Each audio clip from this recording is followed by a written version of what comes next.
vídeo vamos tratar exclusivamente do circuito indutor de pulso. É um circuito bem simples e ele é composto por pouquíssimos componentes. Bom, para começar, temos esse resistor de 100 ohms e esse outro aqui de 150 ohms, que eles polarizam a base do transistor, que no projeto original é o BD911. Mas esse transistor pode ser substituído pelo TIP41C ou, como nesse caso que eu estou usando aqui, é o IRF 840. Pode ser também IRF 630, IRF 640. Então aqui aceita vários transistores FET. E eu recomendo, aconselho que você use FET ao invés dos BD, pois os BDs eles têm a tendência a queimar muito facilmente. Se você conseguir o tipo 41C, ele é um pouquinho melhor. Agora, se você não regular adequadamente a frequência do gerador de clock, o tipo 41 vai chavear muito rápido, aquecer e queimar. Esse componente aqui dificilmente você irá queimar ele, tá certo? Por trás dele, escondido, eu vou até dobrar aqui para que vocês vejam, nós temos o famoso resistor de amortecimento. Esse resistor aqui serve para descarregar a energia do pulso gerado pela bobina. Veja que ele fica em paralelo com a bobina. Esses dois fios aqui, como você pode ver, ó, são os fios da bobina, que no momento ela está desconectada, mas logo a gente vai conectar. Ó. Aqui está a nossa bobina ao lado, ó. Vamos acompanhar o cabo, olha o cabo aí, ó, subiu para a mesa, e aí está o conector da bobina, tá bom? Esse resistor aqui, ele tem uma função muito importante, daqui a pouco nós vamos ver ele em ação no osciloscópio, tá bom? Então, para evidenciar a importância dele, eu vou remover esse resistor, certo? E vou substituir ele por um tripote variável de 50 ohms. E aí você vai ver o que é que vai acontecer. E para finalizar a explicação aqui, ó, já falei dos dois resistores de polarização do transistor.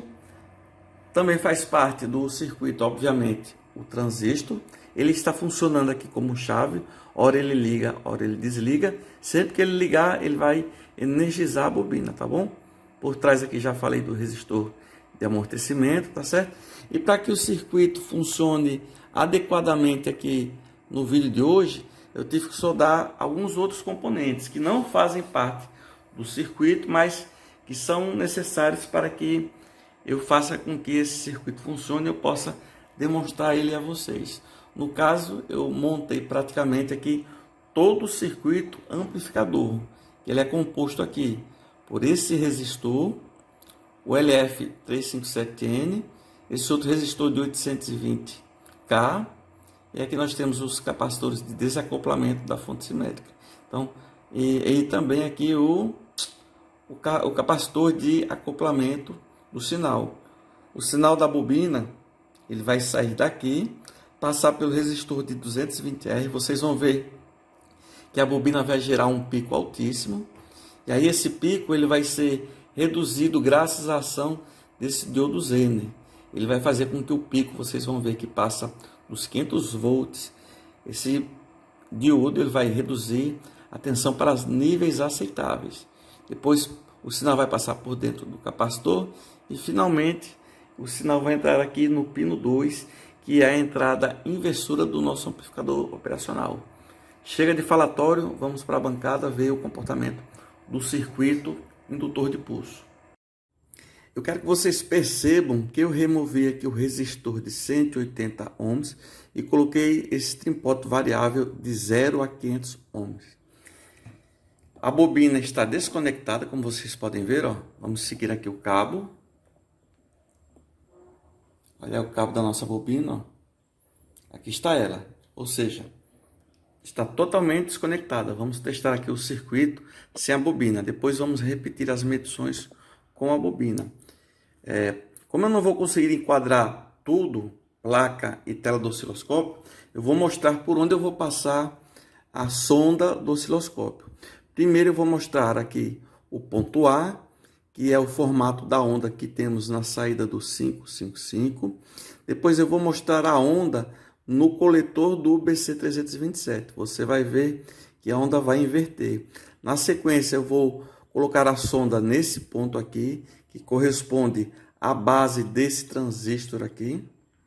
E finalmente vou colocar a sonda no coletor, que é o ponto C. Então eu vou passar a sonda por esses 4 pontos, 1, 2, 3 e 4. A garra está referenciado no negativo, como vocês podem ver aí, e bobina desconectada. Depois vamos repetir todos esses pontos agora com a bobina conectada, tá certo? Vamos aqui mostrar a tela do osciloscópio. Vamos ligar a nossa sonda no ponto A. Já conectei a sonda do osciloscópio no ponto A. E agora vamos ligar a nossa fonte de alimentação. Perceba que nós temos aí, pessoal, um sinal com pulsos em nível baixo. O sinal está numa frequência de 101.6 Hz. É aquele sinal que nós temos no pino 3 do 555, tá bom? E perceba que esse sinal ele varia de 0 a aproximadamente 11 volts. Vamos colocar aqui o mínimo. Ok. Ó, veja que o sinal está variando. Ele vem num nível alto de 12,8 volts e ele dá um pico praticamente a 0 volts, né? 200 milivolts dá para considerar como sendo 0 volts. Agora, vamos mudar a sonda para o ponto B, que é no coletor do transistor BC327. Repare, pessoal, que é praticamente o mesmo sinal, porém ele agora está invertido, tá bom?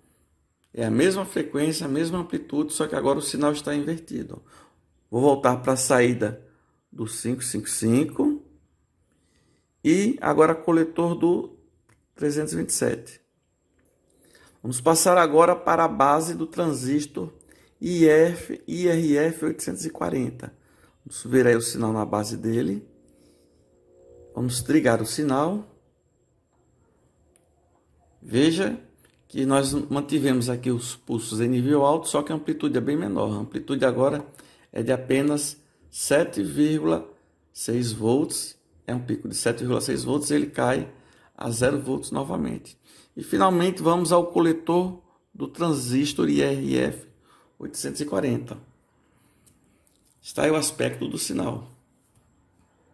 Coletor do transistor, ó, ele vem em nível alto, 12,6 volts, dá um pico. Vou abrir esse sinal para que vocês vejam. Tá aqui, pessoal. Esse pico aqui em nível baixo é justamente a condução do transistor. O transistor, ele funciona como chave, tá ok? Então, enquanto ele está aqui nesse patamar, significa que ele está aberto. Quando ele dá esse pico aqui, ó, esse pico é o tempo em que ele permanece conduzindo. Vamos ver aí qual é esse tempo. Vamos para as medidas automáticas. Canal 1, vamos ver a medida do tempo em nível baixo. Aí está, ó. O transistor fica conduzindo por 157 microsegundos, que é o tempo em que a bobina permanece ligada. Como nós não temos bobina, eu só tenho aqui o pulso que liga e desliga a bobina. O pulso que liga e desliga o transistor. Quando eu conectar a bobina, vocês vão ver que quando a bobina desliga, ela dá um pico. E esse pico, ele atinge altas tensões. Vamos agora conectar a bobina. Vou tirar aqui a sonda. Vamos agora conectar nossa bobina e refazer todas as leituras. Só que agora com a bobina no circuito. Bobina conectada. Vamos refazer todo o caminho, só que agora com a bobina. Temos aí o sinal no ponto A. Praticamente, ó, não vamos ter diferença alguma. Ó. No ponto A não temos diferença. No coletor do transistor BC327 também nenhuma novidade. Vamos para a base do IRF 630. Também, ó, não, nenhuma novidade, ó. Mesma coisa. A diferença vai ser agora no coletor do transistor, pessoal. Olha aí, ó. Olha o que temos no coletor do transistor.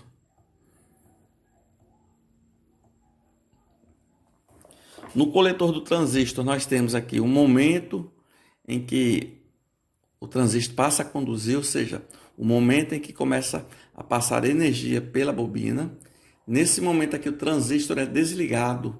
E ao ser desligado, ó, você vê que sem a bobina o sinal restabelecia e continuava. Agora, com a bobina, ela dá esse pico. Vamos tentar medir esse pico, tá certo? Vamos colocar aqui numa escala de 50 volts. Está aí na escala de 50 volts. Vamos ligar o sinal aqui em cima. E vamos tentar medir ele, ó. Vamos baixar o sinal aqui. Mas antes, pessoal, veja que tem essa aberração aqui, ó. O sinal, ele está muito deformado. Certo? O que é que está causando isso aqui? Isso aqui está sendo causado pelo valor incorreto do resistor de amortecimento, que nada mais é do que o resistor que fica aqui em paralelo com a bobina.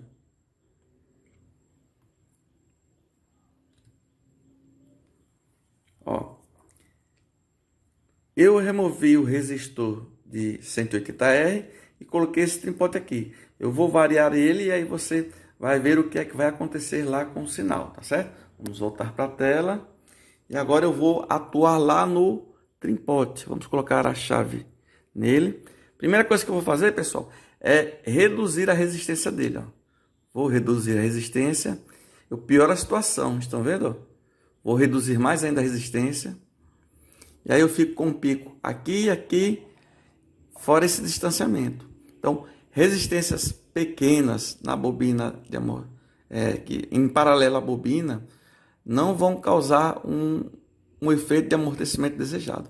Agora eu vou aumentar a resistência do trimpote.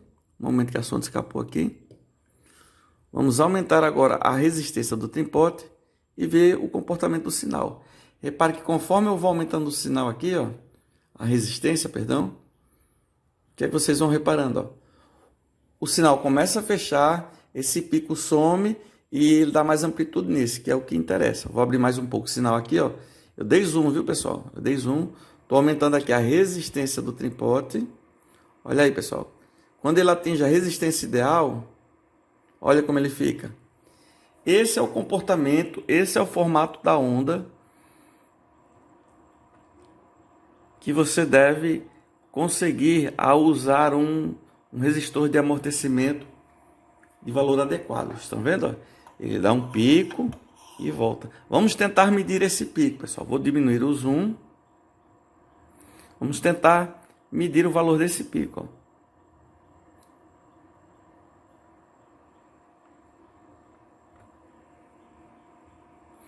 Olha aí, ó. O pico que a bobina está devolvendo ao circuito é de 536 volts, né? Ó. 536 volts. Vamos subir o sinal. Então fique claro, pessoal, que fique claro isso. Vamos aumentar aqui essa amplitude vertical, ó. Vou explicar mais uma vez em detalhes para que você compreenda. Vou remover a bobina do circuito, vou desconectar ela e olha o que acontece. Bobina desconectada. Então a explicação é a seguinte, pessoal. Sempre que o transistor é ligado, que é esse ponto aqui, ó, isso aqui acusa que o transistor foi ligado, portanto está passando corrente elétrica na bobina. Até que tudo bem. Desligou o transistor e aí ele volta a nível zero. Só que quando eu coloco a bobina, vou conectar mais uma vez aqui para que vocês vejam, a bobina ela reage, ela dá um pico, você viu que esse pico chegou a 536 volts e volta. Se você não tiver o resistor de amortecimento no valor adequado, vou atuar mais uma vez aqui no trimpote, vou diminuir a resistência. Olha o que acontece. Ele abre o sinal e gera dois picos, que não é interessante para o circuito esse formato. Aumentando a resistência, quando eu atingir o valor ideal, olha o que acontece.